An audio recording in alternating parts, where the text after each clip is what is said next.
देव हवाय ना घरात, मग देवाला सांभाळण्याची ताकद आणि हिंमतही ठेवा की. मग चिंता कशाला? अगे तुम्ही फक्त श्रद्धा आणि भक्तीचं बी लावा ग.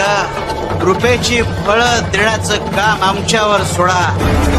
दुसऱ्यांचं दुःख पाहून जेव्हा आपल्या डोळ्यात अश्रू येतात, तेव्हा त्यांचं मूल्य हे मोत्यापेक्षा कमी नसतं.